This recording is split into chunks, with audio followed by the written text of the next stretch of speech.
Muito bem, sejam bem-vindos ao canal Refúgio Teológico e ao Instituto Superior de Teologia Cristã, TURIP. É um prazer ter você aqui conosco, assistindo, interagindo, participando e a gente se ajuda, né? Bem, continuando nosso estudo, iremos falar, né? Obviamente, a base do nosso livro aqui de pós-graduação é justamente isso aqui. E se você está chegando nesse curso, nesse canal, exatamente hoje e quiser estudar, né, a partir do ano 2024, estamos agora oferecendo aos nossos alunos, após 4 meses de curso, o livro de base do curso. Então, se você quiser fazer apenas o curso de pós-graduação em escatologia, que é justamente esses vídeos, né, do módulo 5, tá? Vocês vão receber esse livro aqui, que é o livro básico, né? Até permitindo a editora produzir as edições, né? Se uma vez as editoras não estiverem mais produzindo, a gente vai oferecer outro tipo de material didático para vocês, ok? Porque a gente aqui tem outras biografias, ok? Feito algumas considerações e algumas respostas, a gente pode entrar aqui basicamente no capítulo 7, né? Mas a gente vai tentar aqui verificar algumas perguntas, né? Falando sobre o que é um reino, que tipo de reino, o governante do reino. Eu selecionei algumas coisas importantes, tá? Para a gente pegar o essencial. Mas é obrigação de vocês, assim como a nossa, fazer a leitura do livro para compreender bem o que o autor nos descreve, certo? Bem, o tema é o reino que era, o reino que ainda será. Bem, aqui o autor fala o seguinte, já no começo, para a gente pegar o assunto. Mas deixa eu passar aqui rapidinho para esse quadro aqui, ó. A linha do tempo da realeza. Rebelião, fracasso e esperança. Tá bom? Então vocês vão ver com calma isso aí. Bem, sem o apoio de uma base sólida de algum tipo, a maioria das coisas cai por terra. O mesmo ocorre com os reinos. No seu auge, os reinos mostram-se eternos e invencíveis. Por exemplo, Pérsia, Egito, Babilônia, Macedônia, Roma, não é isso? Os bárbaros. Entretanto, inevitavelmente, eles vacilam e caem ou desaparecem. Consideremos como caíram os poderosos reinos do passado: Egito, Babilônia, Grécia e Roma. Reinos são contextos de conflito, e todos os reinos, exceto um, estão, no final das contas, destinados a cair. Tem sido sempre assim desde o início, na verdade, desde antes do início. A história inevitável de todo ser humano tornou-se também a história de Israel. As coisas se desmoronam. Mas, vejamos o seguinte aqui. Nesse quadro, nessa linha, né, nessa cronologia, temos aqui, ó, o reino celestial.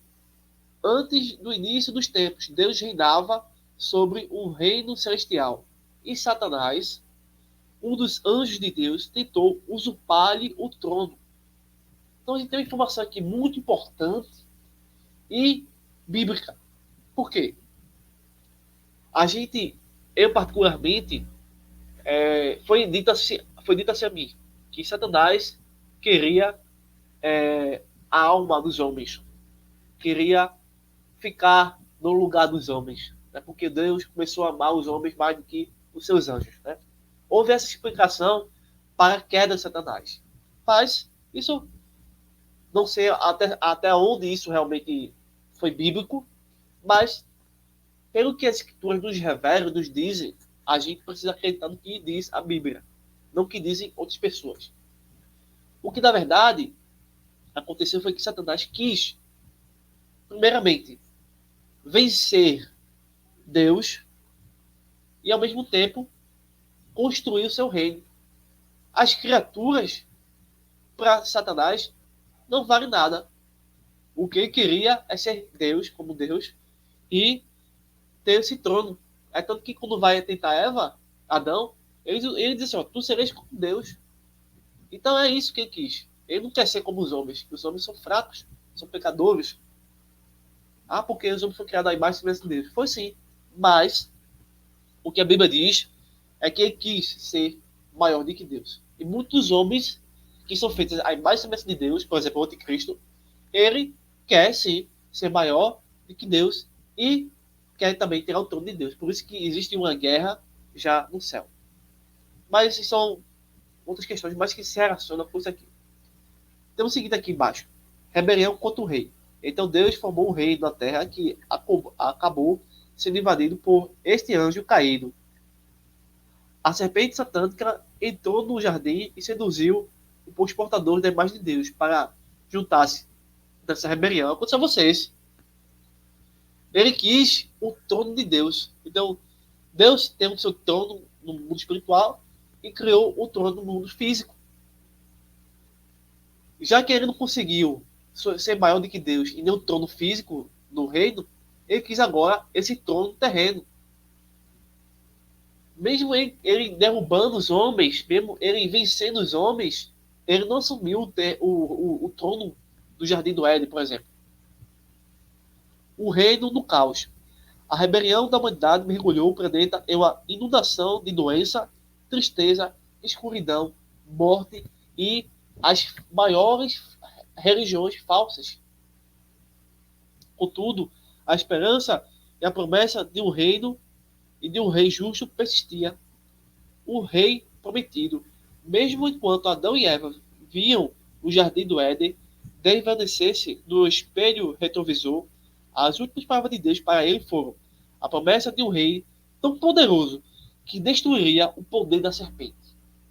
Imagine alguém que obviamente, o poder dado, concedido por Deus, imagine alguém tão poderoso, capaz de destruir qualquer coisa, materialmente falando. Certo? E agora imagine alguém muito mais poderoso do que esse próprio poder, capaz não somente de restaurar, não somente de renovar, mas de impedir completamente esse poder de operar no mundo físico. Imagine. É muito interessante. O reino sacerdotal fracassou. Deus comissionou os descendentes de Abraão para serem um reino sacerdotal e povo santo. Eles receberam terras, leis e liderança, mas os líderes continuamente quebravam as leis e acabaram perdendo a terra. O rei como as nações. Deus atendeu às exigências imitadoras dos israelitas de um rei, como todas as outras nações. Saul recebeu o voto popular, porque era alto, moreno e bonito, mas os avisos de Deus sobre a desgraça resultante tornaram-se realidade outra vez. O rei Davi. E quanto a Davi, menino pastor, puro de coração, cantor dos salmos e matador de gigantes, mesmo com seu sincero amor por Deus, ele cometeu adultério, fracassou como pai e juntou-se a seus antepassados à sua sepultura. O rei Salomão. Salomão, filho de Davi, curvou-se aos pés de suas mais de 1000 mulheres e dos milhares de seus ídolos que elas serviam. O reino davídico. Roboão deu ouvidos a seus amigos inexperientes, em vez de seguir as palavras de seus conselheiros, versados para a idade. E Jeroboão estabeleceu padrões tão baixos que se tornaram o gabarito da maldade ao qual os reis eram comparados. Os reinos fracassaram. Essa trajetória sombria continua. Os demais reis de Israel mostraram um desfile de decepções com apenas algumas luzes brilhantes espalhadas entre eles. Mas, mesmo assim, a gente percebe que o Antigo Testamento diz para a gente que Deus ele é soberano. O seu trono não foi ocupado por uma criatura e nem ele deixou de ser Deus. Aqui na página 113, diz o seguinte aqui, pessoal. Depois desse quadro aqui interessante, a promessa de Deus, um novo rei que permanecerá para sempre. Veja aí. Não vai ser eu que vou permanecer para sempre. Não vai ser denominação nenhuma. Não vai ser teoria nenhuma. Não vai ser profeta nenhum. Isso Agora a gente vai conhecer um reino eterno, que não se acaba. O reino de Deus, o reino dos céus. Mais do que isso, o seu reino. Bem, mas essa constante desintegração dos reinos não é a palavra final. Ao longo da história, Deus fez a mesma promessa repetida. Um novo rei está vindo. E esse rei perfeito dura para sempre. É um reino que se levantou para nunca mais acabar. É por isso que o último livro do Novo Testamento está repleto de referências a um rei cujo reino nunca terá fim. Veja aí, agora chegada esta a salvação, e a força e o reino do nosso Deus, e o poder do seu Cristo. Grandes e maravilhosas são as tuas obras, Senhor, Deus Todo-Poderoso. Justos e verdadeiros são os teus caminhos, ó Rei dos Santos. E ele é o Senhor dos Senhores e Rei dos Reis. 17, 14, 19 e 16 de Apocalipse. Veja só. Qualquer outra, qualquer outro, qualquer outra teoria, qualquer outra filosofia acaba. Nietzsche, Darwin, acaba.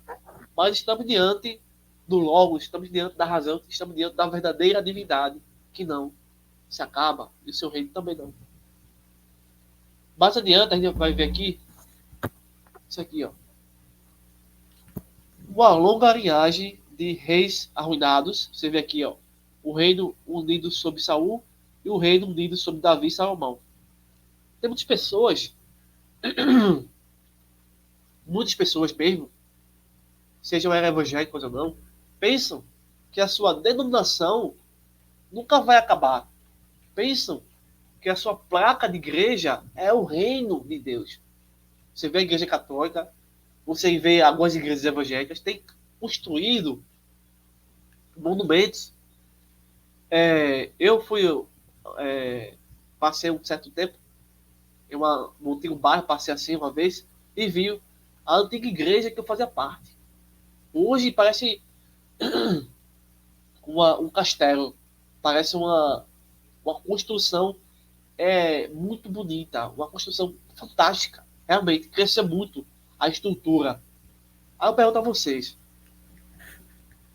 quantos dessas pessoas receberam o chamado, receberam incentivo, receberam ajuda de estudar teologia? Eu acho que quase nenhum. Na minha época, eu fazia parte dessa igreja, graças a Deus, né? É uma crítica dentro do nosso assunto, tá certo? Mas quando eu quis fazer teologia, disseram o seguinte: você não pode fazer teologia por dois motivos. Um, porque não tem ninguém aqui que vai lhe dar um respaldo para você receber a carta do pastor para fazer o curso de teologia. E dois, você não tem dinheiro. Aquilo ali, eu vi o diabo na minha frente. Aí o que eu fiz? Tá certo. Primeiro, o que eu posso fazer é trabalhar e estudar. Quem vai me dar carta de pastor não vai ser denominação nenhuma, vai ser o Espírito Santo. E graças a Deus, sou formado em teologia, estou me formando em filosofia, em história, tenho pós-graduação, tenho mestrado, tenho bacharel, tenho doutorado, sem o auxílio de homem nenhum, mas com o auxílio de Deus e com muito suor no rosto. E hoje aqui, nesse canal, Refúgio Teológico e no Instituto Superior de Teologia Cristã, a gente oferece, basicamente gratuito, todos os vídeos, todas as videoaulas para qualquer pessoa. Seja para aquelas que são matriculadas e pagam mensalidades, ou seja para aquelas que não têm recurso nenhum. Então a gente ajuda certas pessoas e ao mesmo tempo é ajudado. Então acredito eu que essa é a melhor forma de expandir o reino, diferente dos reinos que eram como o de Saul, de Davi e de Salomão, que eram reinos que posteriormente foram arruinados. Então a gente não precisa, pessoal, há uma necessidade de ter realmente a igreja, a denominação e tudo mais. Sim, mas a gente não precisa construir barreiras. A igreja não é barreira. A igreja é a porta. A igreja é o conjunto de cristãos que estudam a palavra de noite, noite e dia, tem o desejo de falar dessa palavra para salvar a si mesmos e ao seu próximo e melhorar a sociedade. Não é para construir barreiras e vendas, tá? Porque isso tudo vai arruinando a igreja, né? Então, feito essa análise, essa reflexão, a gente percebe que a ruína acontece por conta, muitas das vezes, por a nossa pecaminosidade, nosso orgulho, a nossa falta de visão, a nossa falta de fé.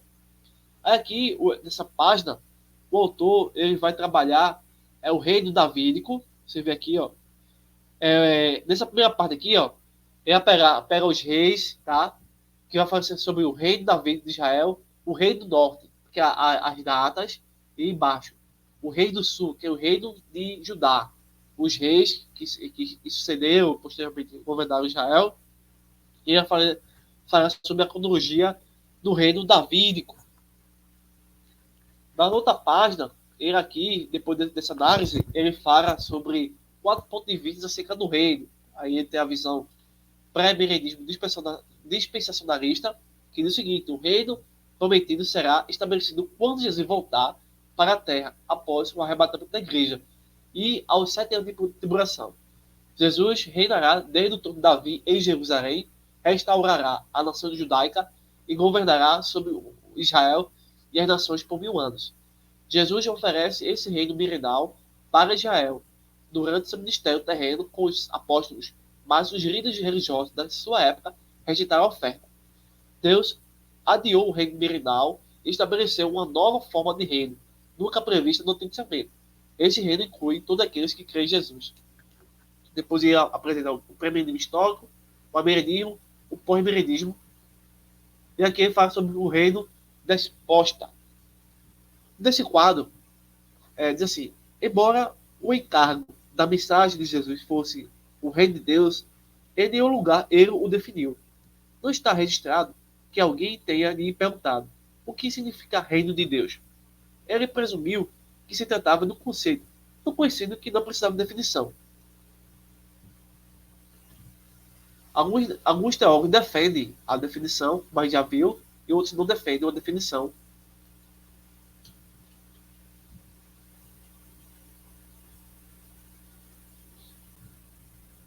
Então, basicamente, eu entendo o seguinte, que ele está dizendo o seguinte aqui: quando Jesus entrou em cena, ele imediatamente começou a proclamar a mensagem de um novo reino. E o tempo está cumprido, e o reino de Deus está próximo. Arrependei-vos e crede no Evangelho. Se você não soubesse do resto da história, poderia ter dito: um reino está chegando, apenas demos tempo ao tempo. O que sobe tem de descer. Na verdade, é precisamente o que alguns líderes religiosos devem ter pensado. Eles temiam que, se Jesus continuasse a proclamar esse domínio real, os romanos destruiriam o templo e qualquer esperança de um reino. Bem, então basicamente Jesus aqui, ele cria, né, e ensina que a gente precisa buscar o reino de Deus e crer no Evangelho.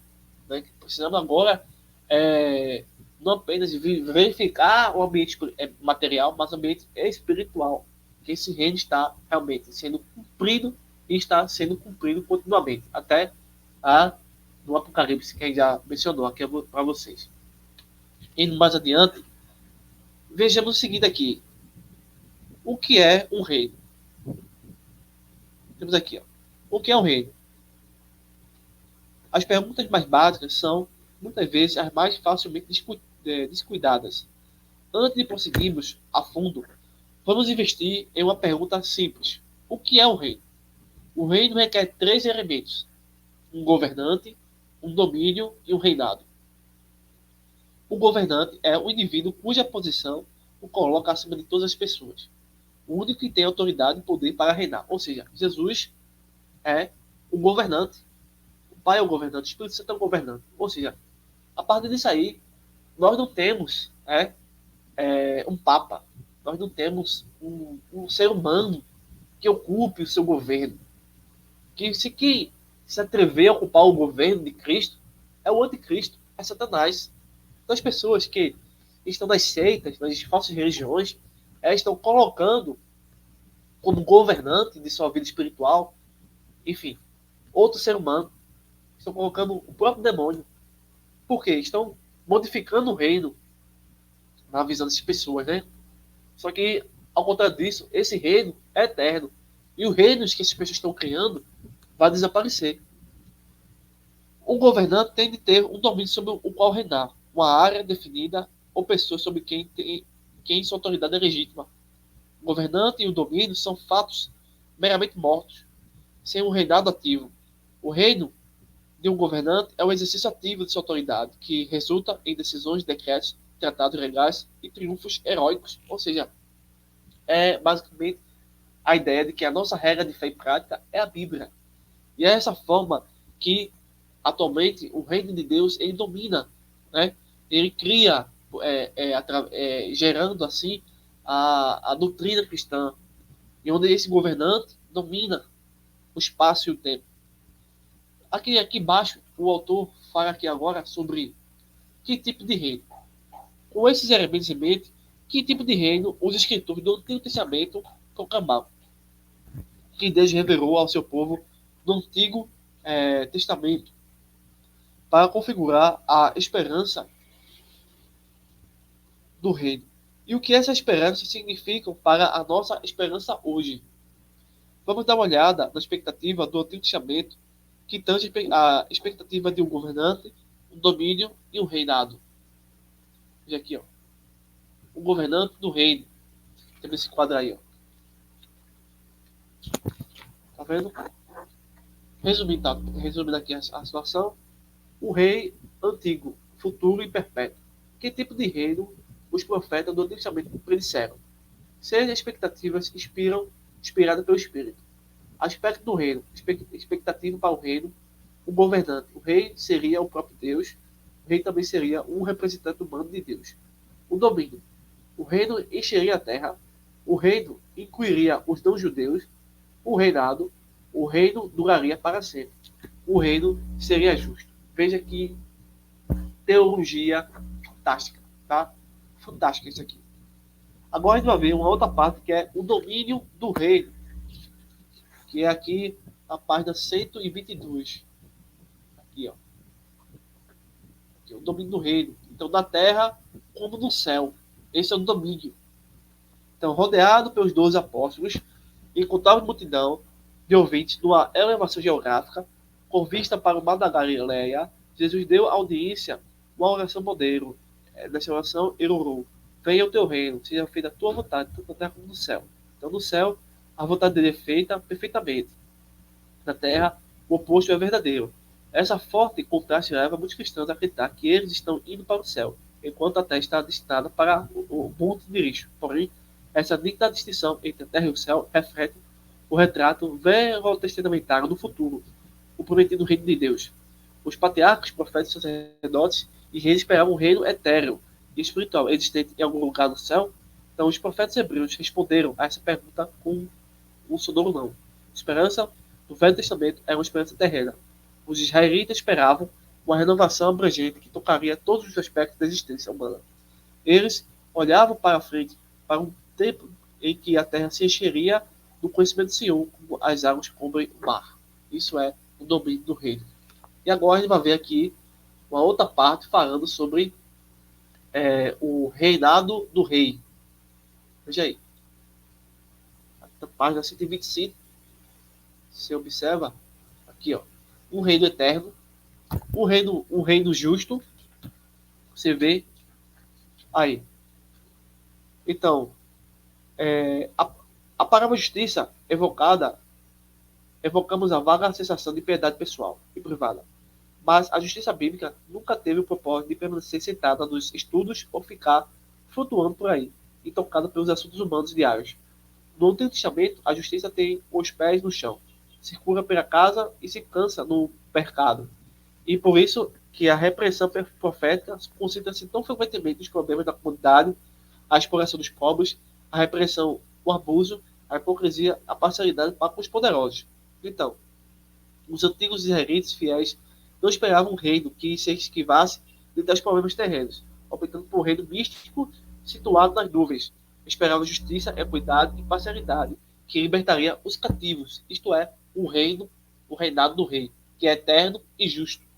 Então, queria ver os males da injustiça, da parcialidade, do preconceito, da repressão, destruídos da tempestade da vida do Messias. Queria que o mundo inteiro, em todo quanto e recanto da existência humana, fosse purificado, reformado e corrigido. Esperava a espera de um reino justo.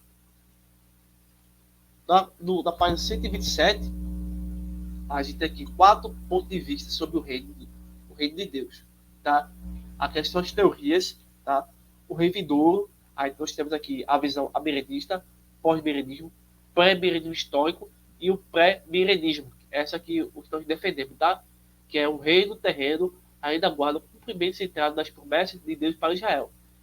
Falando sobre representante real. Aqui, o pré-milenismo fala o seguinte: Jesus reinará na terra durante o futuro milênio. E sobre domínio terreno, a visão pré-milenismo fala o seguinte: Jesus reinará na terra por 1000 anos. Sobre diversidade étnica, o pré-milenismo afirma que as nações adoram o Deus de Israel e o Messias em Israel durante o futuro milênio. Reino eterno, o pré-milenismo diz que o reino milenar marcará o início do reino eterno. Reino justo, o pré-milenismo diz: a justiça concentrará o futuro reino milenar. Finalizando aqui nossa abordagem, temos aqui, ó, o melhor rei ainda está por vir, o melhor governante, né? Aqui temos novamente o amilenismo, o pós-milenismo e o pré-milenismo. O pré-milenismo aguarda um reino futuro. Neste reino, o governante, o domínio e o reinado estão fisicamente presentes na terra, assim como os profetas esperavam lá no Antigo Testamento, e o Novo Testamento confirma tudo isso. Mas algumas pessoas não querem observar isso. Então, este reino não será uma democracia. Os querubins não serão eleitos e os anjos Miguel e Gabriel não farão companhia por cargos angelicais. E o reino prometido não estará contando votos eleitorais. Não haverá pesquisa de opinião pública nesse reino, porque a aprovação humana já não importará mais. Com todas as nossas armadilhas políticas ocidentais, é fácil esquecer que os problemas com os governantes do nosso mundo não é o sistema de governo, mas o fato de que eles e nós são pessoas caídas. O que precisamos não é uma nova forma de governo, mas o reinado irrestrito de um reino justo e santo. Então, o melhor reino de Deus ainda está por vir, porque o rei melhor ainda está por voltar. O nome desse rei é Jesus. O reino prometido se levantará para sempre e nunca cairá. Então, nada se desmontará de novo. Então, bons estudos. Até o próximo vídeo.